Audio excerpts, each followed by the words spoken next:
Hello, everyone. My name is Ben Bayer. I'm a fellow at the Ayn Rand Institute. With me is Onkar Ghate, who's our Chief Content Officer at the Hi. Ayn Rand Institute.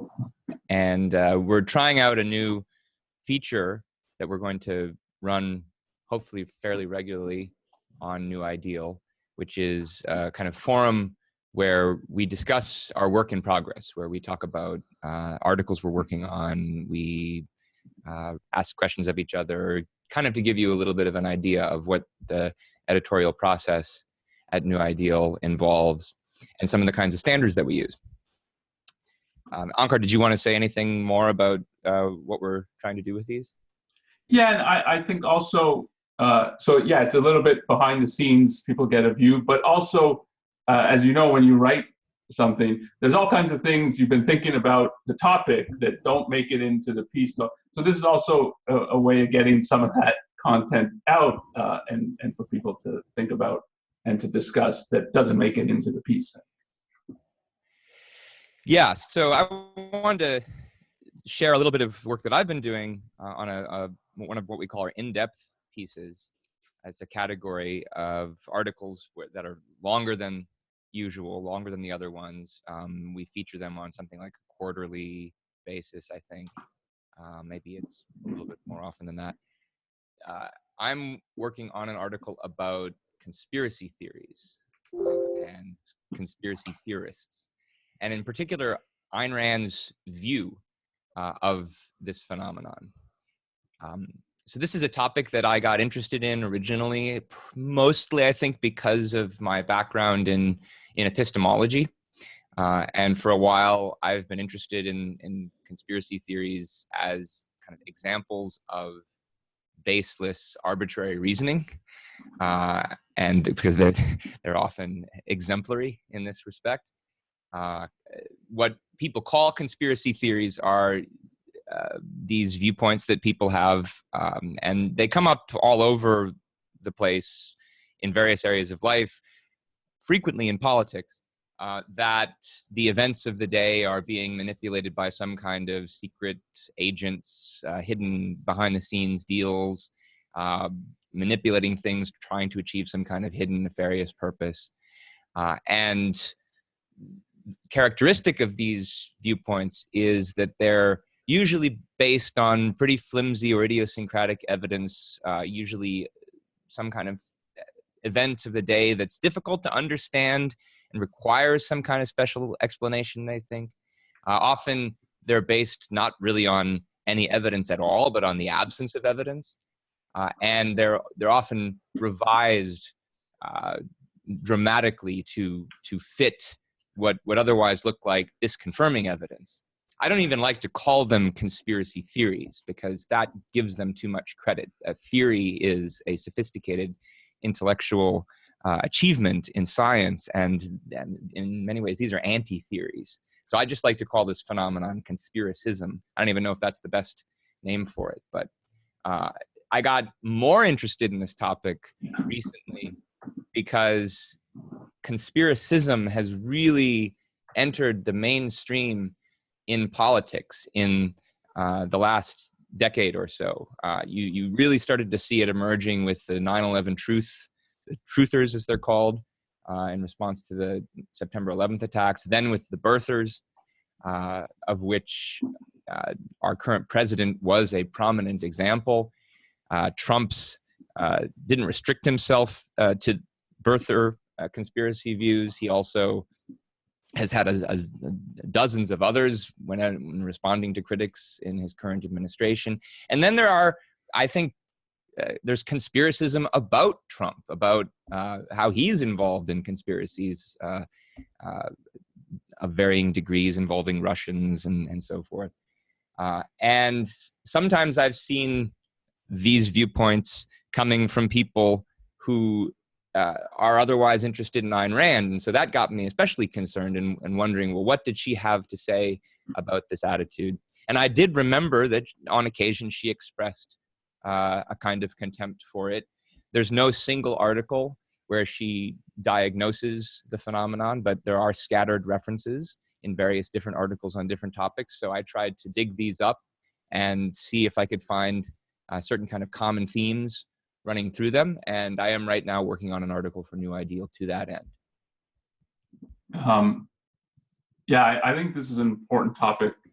And for the last point before getting into that, Ayn Rand thought about some of these issues, that it's gone mainstream is that it's important. It's sort of depressing. It has gone mainstream.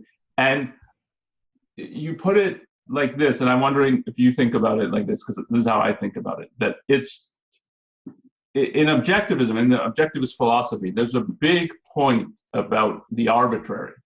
So if you pick up, for instance, Leonard Peikoff's Objectivism, the philosophy of Ayn Rand, in the chapter on reason, there's a whole section, the arbitrary is neither true or false. And it's the basic issue that is being analyzed there is claims advanced without any evidence in support of them.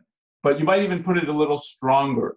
There are claims that defy the need for evidence. So if you point out that, well, there doesn't seem a lot of evidence for what you're saying, it doesn't stop the person and they think, oh yeah, do I have evidence for this? They keep either just saying what they've been saying, or they invent something else that acts like evidence, except they have also no basis for thinking of that something else. And so they pile arbitrary claim on arbitrary claim. And that this kind of appeal to baseless conspiracies, or appeal to a conspiracy for which you have no evidence, or you might have a sliver and then someone points out, yeah, but what about A, B, and C? That's all counter evidence, and the person's not interested. So it's an aspect, but today a very prominent and an aspect of the arbitrary that has gone mainstream.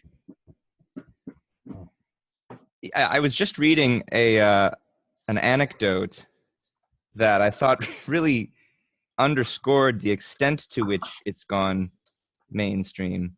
Let's see if I can find it again. There was so there are a number of prominent media commenters who have interjected a unhealthy dose of conspiracism into their commentary. Alex Jones is the most prominent of these. Before him, somebody who was noteworthy for it was Glenn Beck. And I think Beck has gotten a little better in certain regards since then, but he was still notorious for it with his chalkboard and everything. Yeah. And I found a quote from him in a book about conspiracy theories where he says the following: "Why is it a concerted effort now to label me a conspiracy theorist?" Administrator of the Office of Information Regulatory Affairs, Cass Sunstein, said the government should call anyone who stands against them a conspiracy theorist. So Beck has a conspiracy theory about people who have conspired to call him a conspiracy theorist. And that's not the only example. There's a number of people who take a similar approach. Yeah, and because it became sort of something that people mocked, made fun of, Glenn Beck with his chalkboard. I think what you said, that we should not call them conspiracy theories, is important, and that they're anti-theories is important, because the chalkboard, it gives the illusion that I'm collecting all this evidence and I'm tying it together and so on, but it's not that. It's the illusion of that, and that's the sense in which it wants to masquerade as I'm pursuing knowledge, I'm pursuing the truth, when it's dispensing with all the standards that are required. And it's calling these conspiracy theories is the kind of thing that gives theory a bad name, such as in the debate about the theory of evolution versus creationism, where the creationist defenders will always say, oh, that's just a theory. And their model of what a theory looks like, something like this. So that's something I want to take away from them. Yeah, that's an important one. When you brought up at the end of your introduction that Ayn Rand, there's no article on whether this is the subject, but it comes up often in her writings and in her analyses of particular events and phenomena. I think that's right. I would distinguish it in somewhat, I think you're drafting, you talk about it as she rejects the conspiracy theory of history, which I think is important that she rejects that. That's, I mean, it's obviously related to the whole issue of conspiracy theories, but it's a particular perspective on history. And she has things to say about that. And she has, as part of her whole worldview, a view and I think a distinctive view about the forces at work in history when you're trying to understand historical development, and particularly long-term historical developments. So she has a theory about that, and is rejecting the idea that conspiracies are a determinant when you're looking at history. But that's in the whole thinking and analysis of these kinds of issues, you have to keep separate. There is such a thing as a conspiracy, and they have occurred and they do occur. So a conspiracy and a conspiracy theory are not the same thing, and someone can be identifying a conspiracy. But then there's still the issue of how important is that conspiracy? So one, just on a historical scale, does it have any causal significance? And then also, what is if there is a conspiracy, how to think about how it originates, how it comes about? Is it sort of, in thinking in terms of the causality of it, is it a driver of things? Is it's originated by people, or is it a byproduct and a consequence of things? And she has also, I think, distinctive things to say about that. And then there's things about people, so not that the existence of conspiracies, and that she's not denying that they exist, though she thinks people think there's way more than there are, I think. But then it's if you put it as the conspiracism mentality or something like this, so someone who's prone to that, she has things to say about that as well. And they're all interesting, unsurprisingly. Yeah, so the passage that you were just referring to about the conspiracy theory of history, this is one that comes up in a letter that she wrote to a fan. And it was, if anyone's interested in looking it up, in the letters of Ayn Rand, in page 657. This is a letter she wrote in the 70s. Someone had sent her a copy of a book by a prominent conspiracy theorist type, Gary Allen, None Dare Call It Conspiracy, which interestingly is the same book that inspired Alex Jones. And she says, I am profoundly opposed to the so-called conspiracy theory of history. The conclusions of its advocates are usually unproved, arbitrary, and out of context. They raise more questions than they attempt to answer. I mean, I think that's spot on. And I think, it's important that you draw attention to the fact that she's looking at this from the perspective of kind of the sweep of history and what factors generally influence historical developments. Because part of what makes it difficult to write about this topic from her perspective is, and she doesn't bother descending to the level of analyzing crackpot conspiracy theories on moon landings and aliens and things like this. Right. It only comes up for her when she's herself trying to make her own positive analysis of some important historical trend of the day. And on occasion will dismiss conspiracists' attempts to explain the same event. And so, she's she's looking at this as a theorist, not as a debunker. And so you have to kind of piece together the secondary debunkings that she does. And yeah, the other thing I wanted to mention about distinguishing between actual conspiracies and conspiracism. Yeah, there are real conspiracies. I mean, Watergate break-in is a great example.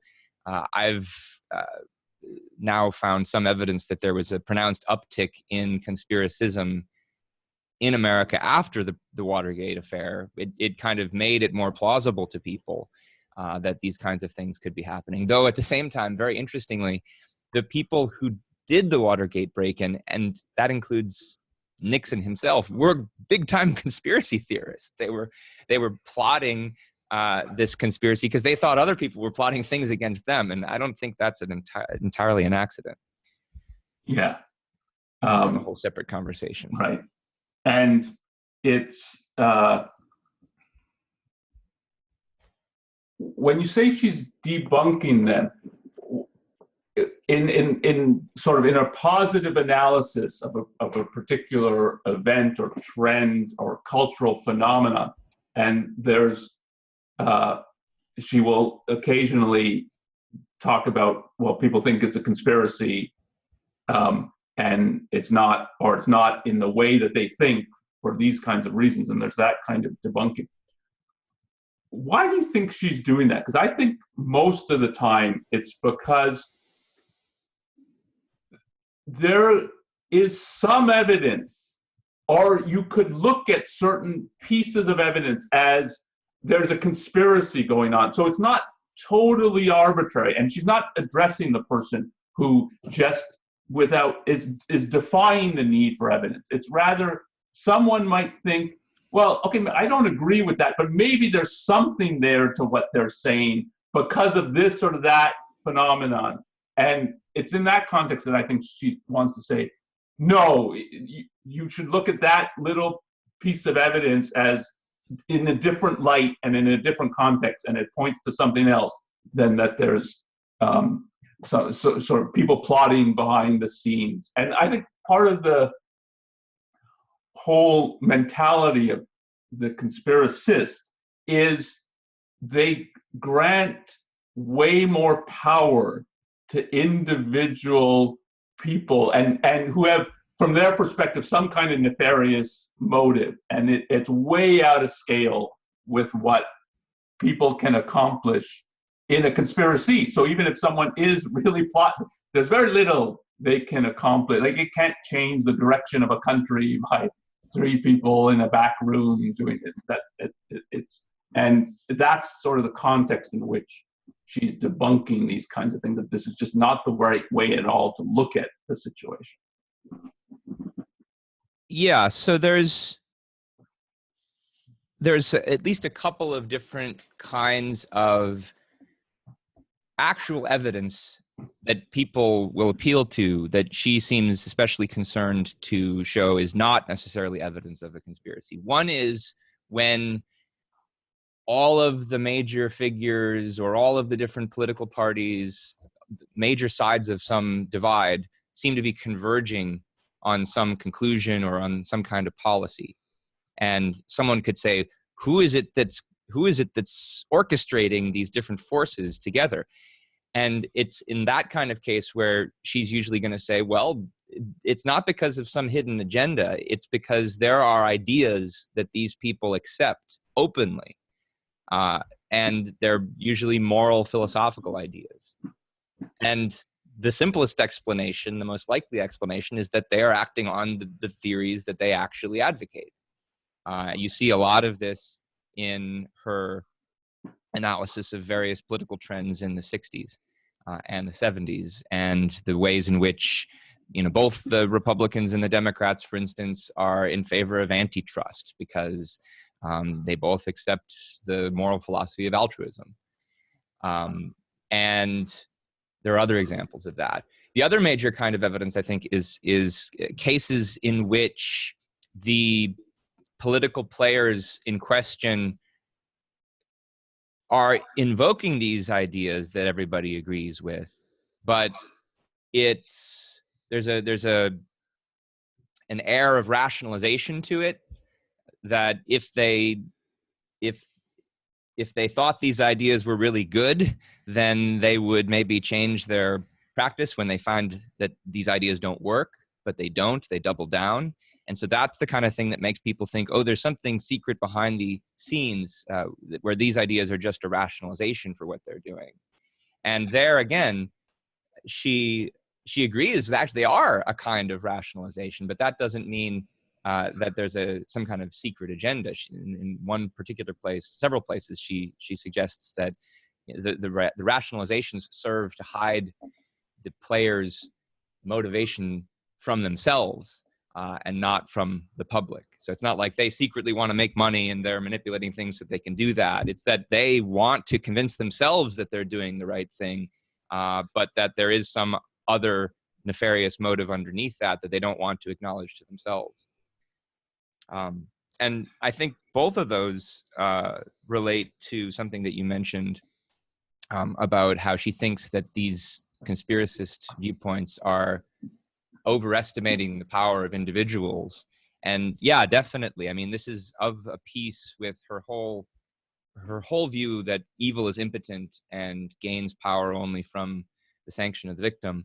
And in almost every place where she dismisses one of these conspiracist explanations, there's very common kinds of imagery that she uses to discuss the people who either are making the policies or who are cashing in on the policies as actual conspirators might. She describes them as cockroaches or termites who are just sort of riding along on some bigger machine that they didn't create, but they're cashing in on it. They're free riding on it, and that's imagery that elsewhere in her fiction she uses to convey the power of evil as negligible and feeding only off of the energy that others have created for it. Yeah, you for sure see that kind of imagery all over both the fiction and the nonfiction, as you were saying. Mm-hmm. And even in the case, so the case of communism is interesting because she thinks, or thought, and I think rightly, and it's certainly come out, I think, from historical scholarship, that there were real communist conspiracies in the US. And she was right. Yeah, she was right about that. And she was concerned at a certain level about it, so that one shouldn't just, it shouldn't at all have the attitude, who cares that there's communists conspiring? And you can see her activism in Hollywood about this. And so she's concerned about it. But to be concerned about it is not the same to say that they've seized governmental power and they're now directing our foreign policy. And the reason our foreign policy is a disaster is because of these communist conspiracies. And that's, I think, a really important perspective to have. That this goes on, it's bad, and it has detrimental effects. But to understand those detrimental effects, you have to look at the full context and of what drives government and what drives policy and what drives the culture. And in the case of, I mean, she thought probably pre-World War I, but certainly after World War I, into World War II, and with the Cold War, America's foreign policy was a disaster. And she will put it as, it's hands over power to the communists. We handed over 1/3 of the globe to communism. But the explanation for that is not because these communist conspirators in America were wielding so much power behind the scenes. It is rather, if you think of the principles or lack of principles, the pragmatism that was entrenched both in government and from academia, that this is how you should function. And so a pragmatist is, don't use principles, function by, if we put it colloquial, by the seat of your pants, by your gut, and so on. And then if you ask, well, what fills their gut if they're told not to? It's the sort of the ideological atmosphere which they're in, which in the case of America at that time, and I think since, is heavily saturated with altruism. That what if you want to have a good policy and you're doing the right thing and so on, it's to be selfless and it's to care about the underdog, and self-determination of nations applies if they're no good, but we don't have a right to that, but all the rest of the world does. And the result of that is handing over power to the evil people in the world. but it's completely the default of the good, not, and going back to the issue of the impotence of evil, not because they have wield so much power, but because the people who actually do lead power, the leaders of America, have defaulted on what they should be doing. I think this is really important, and it's a perspective that I really wish more people would keep in mind when they were thinking about the threat that we currently face from Islamism, because I think it's almost exactly parallel. And when you consider the fact that Ayn Rand herself was a refugee from communism and a major anti-communist, and yet was still able to maintain this objectivity about the relative threat of communism, and able to understand that, no, it was getting its power from our moral, philosophical, and material concessions to it. If she was able to see that, why can't more of us see the same thing about Islamism? I mean, it's true, there are Islamist conspiracies. 9/11 was a conspiracy also, right? It was a bunch of people plotting in secret to take down the World Trade Center. And that's not the only example. There are other examples. At the same time, the way that some people think of this as Obama's in the Muslim Brotherhood, and there's creeping Sharia law in the West, and these are all on the same level as the kind of McCarthyite view that there was a communist behind every tree.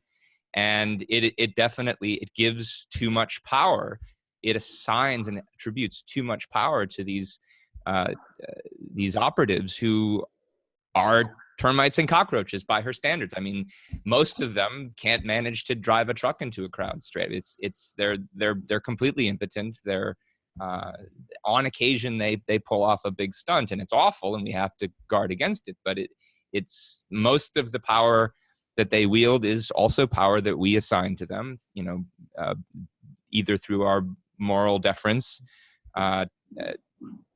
various forms of egalitarianism and multiculturalism, or through material concessions, like the fact that we've over the last 60 years allowed them basically to monopolize the oil wealth in the Middle East. So this is a really relevant perspective. And supported that. I mean, if you think, just say the support for Saudi Arabia, which is one of the exporters of Islamic, if you want to put it, totalitarianism. And even in thinking of 9/11, so it's right to put it as it's a conspiracy. It's people plotting behind the scenes in secret, hoping people don't find out their plans before it's too late.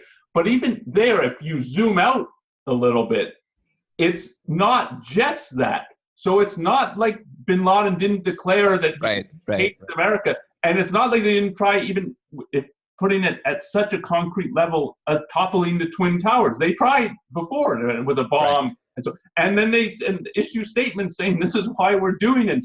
And so it's a default of good people, and in this case, again, of the American government and of our foreign policy, to be able to understand that, that they're serious about that and they mean this. And you don't have to read between the lines of what they're saying. They're telling you openly what their ideas and ideology are and to what they think it leads to. But a pragmatist has very difficulty, a real difficulty thinking anyone could think like that anyone could say, I've got an ideology, it's really meaningful to me, I'm going to follow through in action, here's my declaration that you're Satan and we're going to destroy you. And they think, oh, you can bargain with that, and if you just send them some aid and so on, they'll come around, and because everyone's like us. Trump has the whole mentality of the deal is this aspect of everyone is just some petty chiseler open to a deal, and a bribe really is what it means. And because they're wrong about that, and they're wrong about the nature of evil when it rises to this kind of level, they make these people seem way more powerful than they are. Yeah, I think that so a whole other dimension of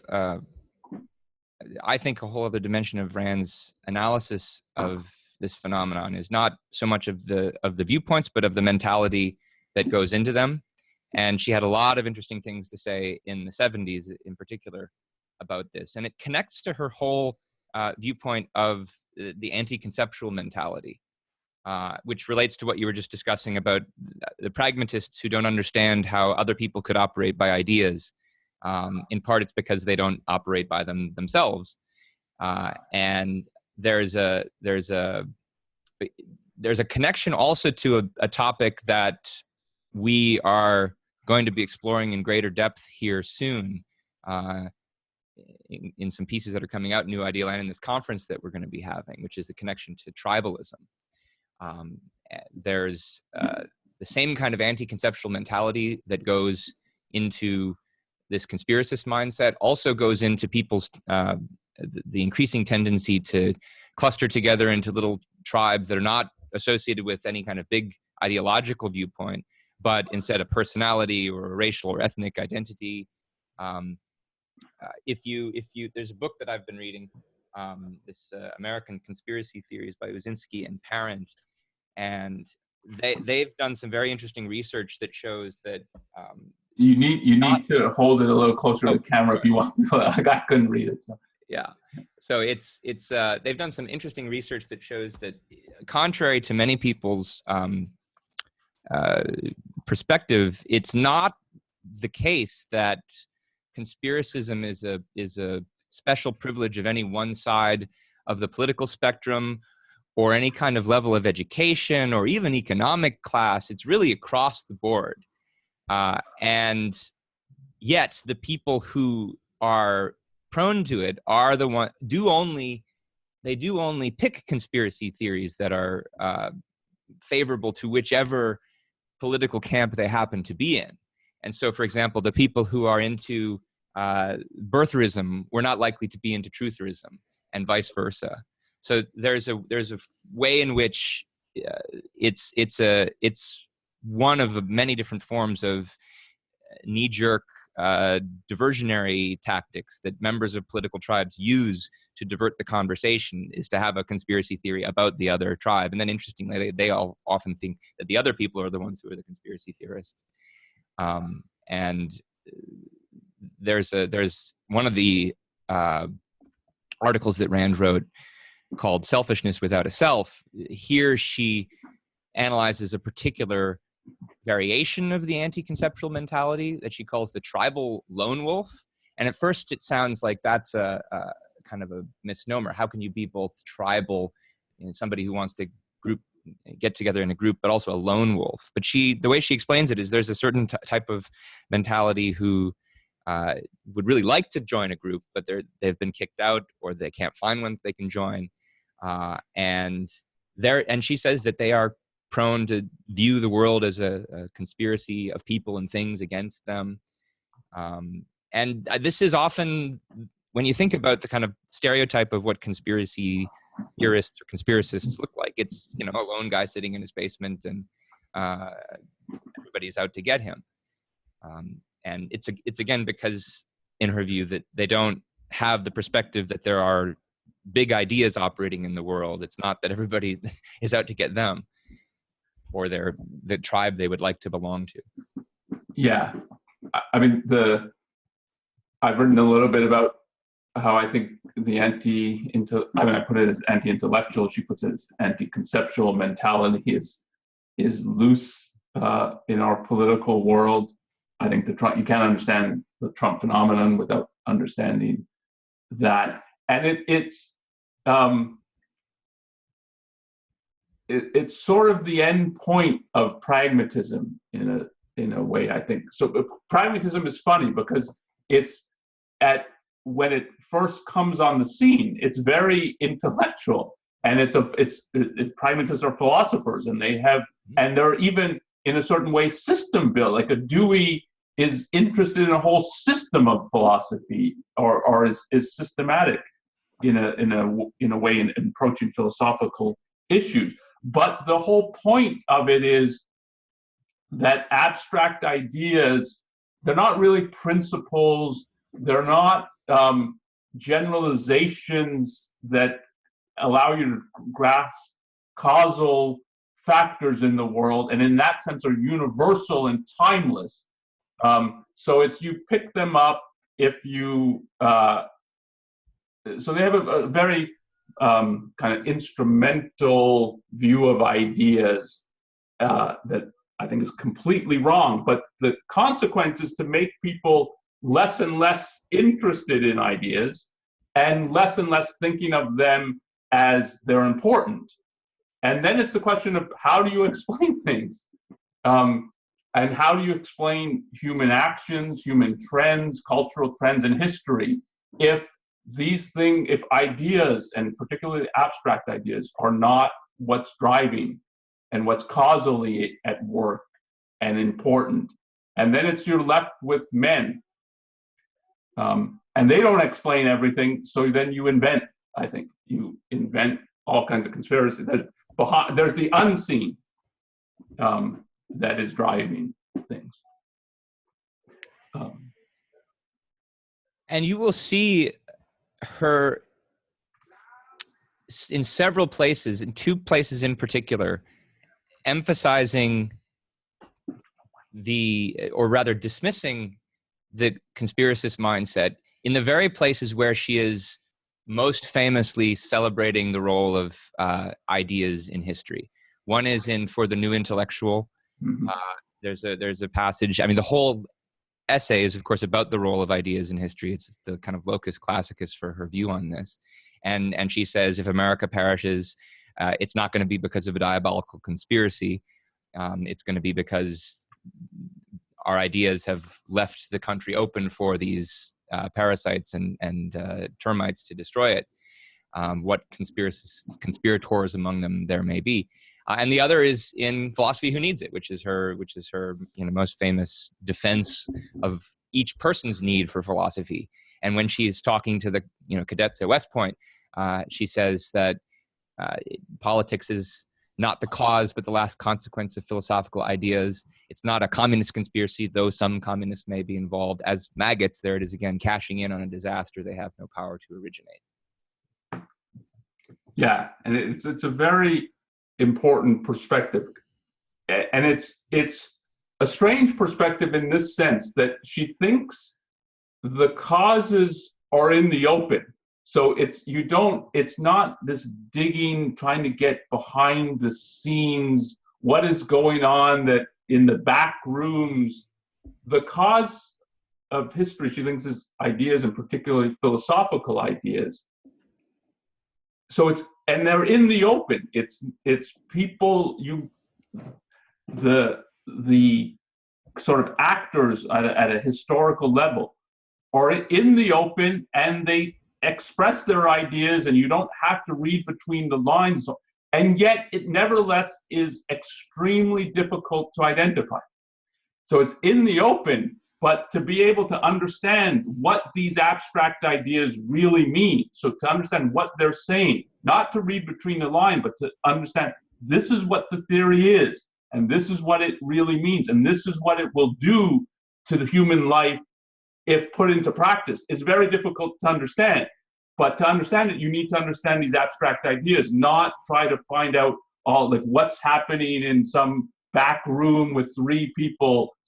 And the companion article to Philosophy Who Needs It is Philosophical Detection. And it's in part about this, that people dismiss the abstract ideas because they don't understand them. Sometimes they think the theorists probably don't mean this, they mean something else. And she tells you, take them straight and think about them and try to really understand what is being argued, why, and what it would do to a human life, beginning with your own. And it's a very different perspective than, say, I got in philosophy about how to think about philosophical ideas. But that perspective, I think, is very important if you're going to see it as drivers of actual human affairs and then of human history. The other thing that's interesting about philosophical detection, which I've come to appreciate more lately, is that it's also the place where she says that false philosophies are systems of rationalization.